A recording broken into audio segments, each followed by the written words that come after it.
नमस्कार मित्रांनो, नीट पेपर फुटी प्रकरणामध्ये सीबीआयनं आज काही महत्त्वपूर्ण खुलासे केलेले आहेत.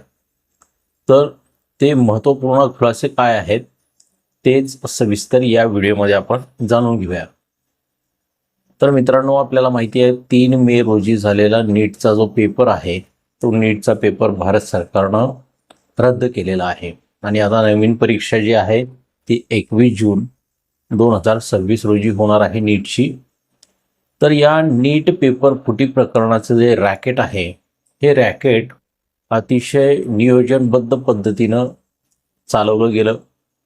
हे कसं चालवलं गेलं हे देखील सीबीआयनं सांगितलेलं आहे. याची मोडस ऑपरेंडी काय होती ही मोडस ऑपरेंडी सुद्धा सीबीआयनं त्यांच्या आत्ताच्या ह्याच्यामध्ये स्पष्टीकरणामध्ये सांगितलेलं आहे.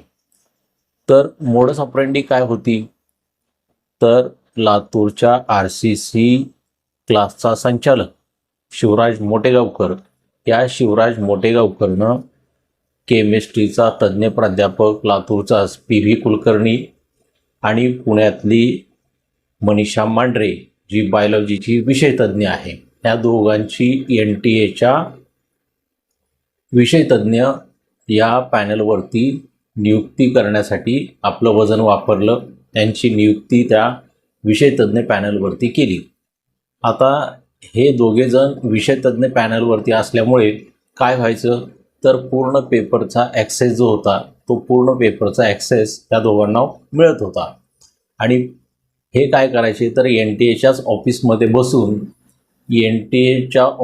बसून पेपरमधले जे प्रश्न आहेत ते पेपरमधले प्रश्न तोंडपाठ करायचे, बाहेर यायचे, त्यानंतर ते प्रश्न लिहून काढायचे, त्याची PDF बनवायचे आणि ती PDF मोटेगावकरला पाठवायचे. तर अशा पद्धतीनं हे रॅकेट चाललं होतं. आता ह्याच्यामध्ये पुन्हा तिसऱ्या मनीषेची एंट्री झाली. 2 मनीषा तर आपल्याला माहिती आहे. एक मनीषा मांढरे जी बायोलॉजीची तज्ज्ञ शिक्षक आहे, दुसरी मनीषा वाघमारे जी ब्युटिशियन आहे जिनं क्लायंट मिळवण्याचं काम केलं, आणि तिसरी मनीषा हवालदार जी फिजिक्सची NTAची विषयतज्ञ म्हणून पॅनलवरती होती. तर या मनीषा हवालदारनं ज्या व्यक्तीचा गॉड नावानं मोबाईल नंबर सेव्ह केलेला होता, तो गॉड म्हणजे कोण, तर तो गॉड म्हणजे तेजस हर्षद कुमार शहा. हा तेजस हर्षद कुमार शहा जो आहे तो पुण्याच्या अभंग प्रभू अकॅडमीमध्ये फिजिक्सचा हा लेक्चरर आहे. तर याची आणि मनीषा हवालदार ह्या दोघांचं संगणमत होतं. मनीषा हवालदारच्या मार्फत फिजिक्सचे प्रश्न जे आहेत ते तेजस शहापर्यंत आले आणि तेजस शहाने ते प्रश्न पुढे विद्यार्थ्यांमध्ये सर्क्युलेट केले. आणि याच्या बाबतीमध्ये झालेला जो पैशाचा व्यवहार आहे, हा पैशाचा व्यवहार देखील सीबीआयनं ऑनलाईन पद्धतीने झालेला व्यवहार सीबीआयनं पकडलेला आहे आणि ते सुद्धा सीबीआयनं स्पष्टीकरण दिलेलं आहे त्याचं.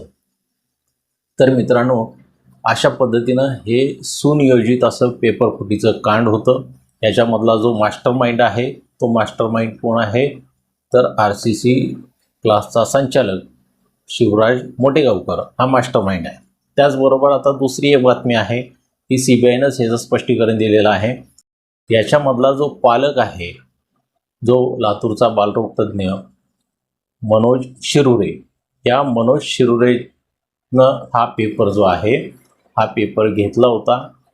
आता या मनोज शिरुरेच्या मुलाची देखील चौकशी झालेली आहे आणि शिवराज मोटेगावकरच्या मुलाची देखील चौकशी झालेली आहे. तर मनोज शिरुरेच्या मुलानं देखील चौकशीमध्ये मान्य केलेलं आहे. आणि मनोज शिरुरे हा तर सीबीआयचा माफीचा साक्षीदारच बनलेला आहे आणि त्याच्या मुलानं देखील मान्य केलेलं आहे की नीट परीक्षेच्या अगोदरच हा पेपर त्याला मिळाला होता. त्याचबरोबर मोटेगावकरच्या मुलानं सुद्धा मान्य केलेलं आहे की नीट पेपर होणार होता त्याच्या 10 दिवस अगोदरच त्याला नीटचा पेपर मिळाला होता. त्यामुळं मोटेगावकर जो आहे तो मोटेगावकर अजून अडचणीत आलेला आहे. तर अशा पद्धतीचं हे जे सीबीआयनं आत्ता जो पूर्ण तपास केलेला आहे त्या पूर्ण तपासामध्ये हे आत्तापर्यंत उघड झालेलं आहे. आता ह्याच्यामध्ये अजून काही डॉक्टर आणि अजून काही प्राध्यापक हे इन्व्हॉल्व आहेत आणि त्यांची सुद्धा चौकशी आता CBI करण्याच्या मार्गावरती आहे. तर अशा पद्धतीनं हे नीट पेपर फुटीचं सुनियोजित असं कांड होतं आणि हे CBIनं आत्ता पूर्णपणे सत्य जे आहे ते पूर्णपणे सत्य देशातील जनतेच्या समोर आणलेलं आहे. आता कोर्टामध्ये CBIच्या कोर्टामध्ये याच्यावरती खटला चालू आहे. आता सुनावणीमध्ये त्या आरोपींना शिक्षा काय होती हे पाहणं मात्र आता औत्सुक्याचं ठरणार आहे. न्यायालय काय शिक्षा ठोठावतं यांना, याबद्दल तुम्हाला काय वाटतं ती तुमची कमेंट बॉक्समध्ये जरूर नोंदवा. यांना शिक्षा काय द्यायला पाहिजे हे देखील कमेंटमध्ये तुम्ही सांगा.